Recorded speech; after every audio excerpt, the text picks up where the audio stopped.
woman 80 gets life in jail for burning alive son-in-law in 2008।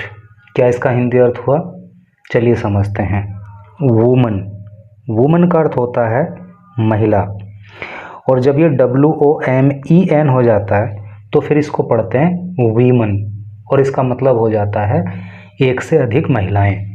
अर्थात इस समय ये सिंगुलर नंबर है, एक वचन है, और जब WOMEN हो जाता है तो ये बहुवचन हो जाता है, ये प्लूरल हो जाता है।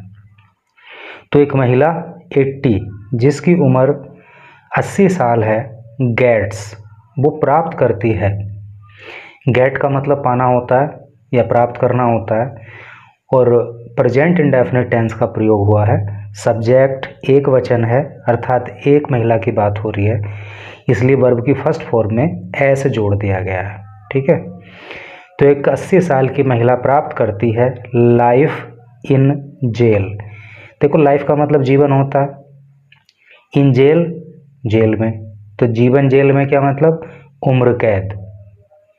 तो एक 80 साल की महिला उम्र कैद प्राप्त करती है फॉर के लिए burning.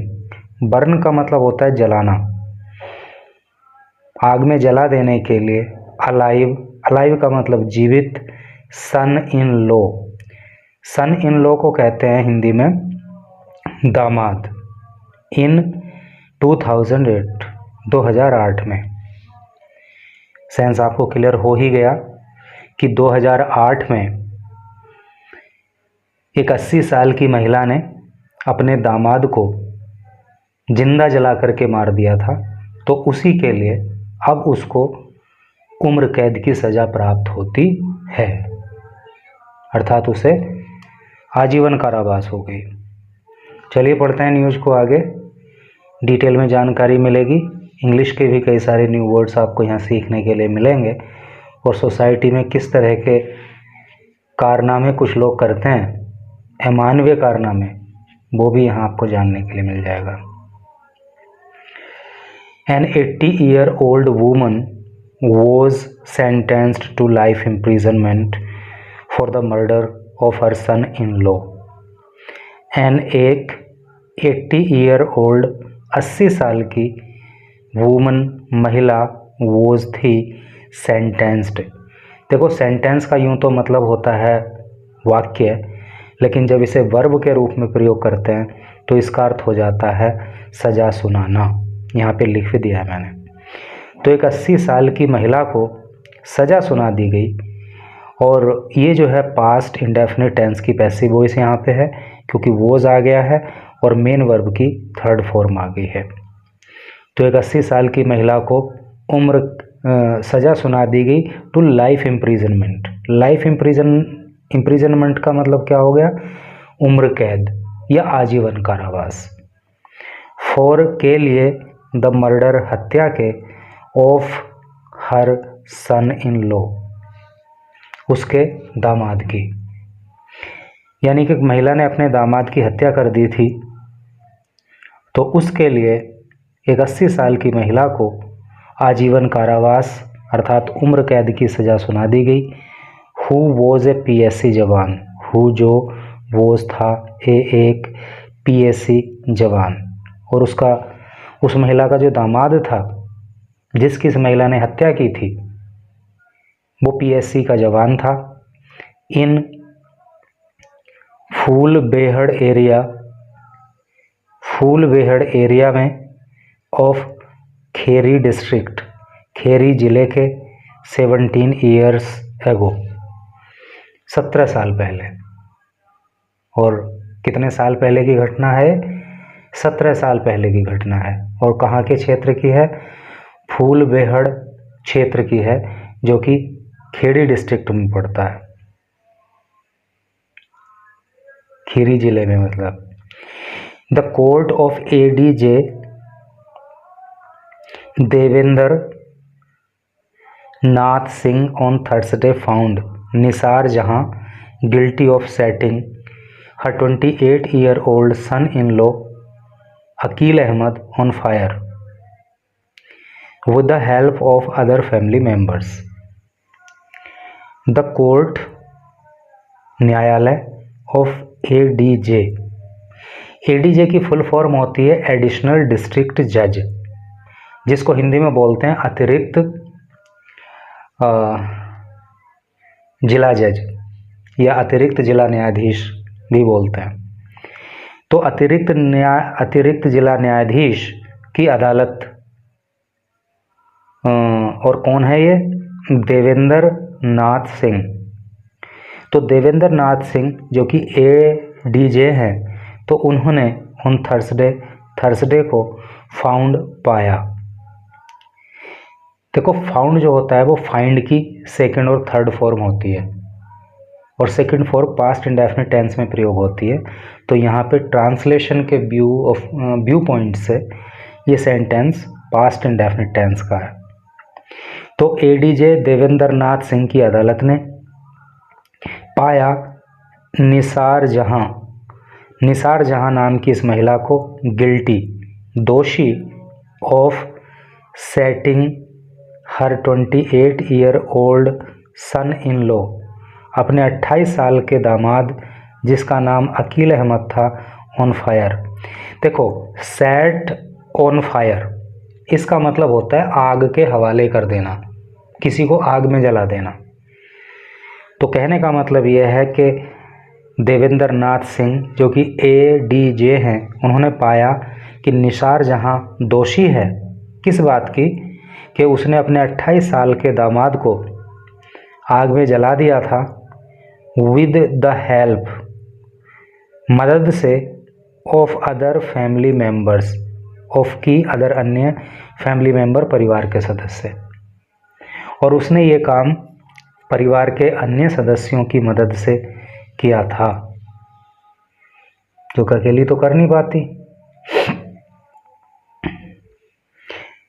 3 accused in the case, 3 accused आरोपी इनमें दिस इस केस मामले में। तो इस मामले में 3 अन्य आरोपी थे एक्यूटेड। देखो, एक्यूट का मतलब होता है बरी करना। जब अदालत किसी को बरी कर देती है तो तब जो है एक्यूट वर्ड का प्रयोग होता है, बरी कर देना, छोड़ देना। तो 3 आरोपियों को अदालत ने बरी कर दिया ड्यू टू का अर्थ होता है के कारण, लैक का मतलब होता है कमी, ऑफ की एविडेंस सबूत। तो अदालत ने 3 आरोपियों को सबूत की कमी के कारण बरी कर दिया। निसार्स डॉटर, जो निसार की बेटी है, द वाइफ ऑफ विक्टिम, जो पत्नी थी विक्टिम की। विक्टिम का मतलब होता है पीड़ित या मृतक। तो ये जो निसार नाम की महिला है, तो निसार जहां नाम की जो ये महिला है, तो इसकी जो बेटी है, जो मृतक की पत्नी भी थी, जिसका नाम अकील है नहीं, was also an accused, was थी, ऑल्सो भी एन एक्यूज्ड एक आरोपी, वो आरोपी भी थी इन द केस इस मामले में। बट लेकिन शी वह हैज़ बीन एब्सकॉन्डिंग। देखो, एब्सकॉन्डिंग का मतलब होता है फरार चलना, तो वो फरार है सिंस 2008, 2008 से ही। यानी कि इस महिला ने जो अपने दामाद की हत्या की थी, तो इसकी बेटी उसकी पत्नी हो गई, तो वो भी इस मामले में आरोपी थी, लेकिन वो 2008 से ही फरार चल रही है, वो पुलिस की पकड़ में नहीं आई है। ADGC Sanjay Singh told TOI। ADGC, देखो ADGC की फुल फॉर्म होती है एडिशनल डिस्ट्रिक्ट गवर्नमेंट काउंसिल, ठीक है, यानी कि अतिरिक्त जिला सरकारी वकील। तो जो सरकारी वकील होता है,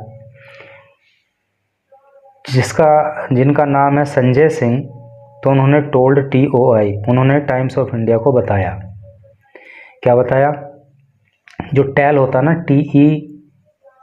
LL उसी की सेकंड और थर्ड फॉर्म टोल्ड होती है।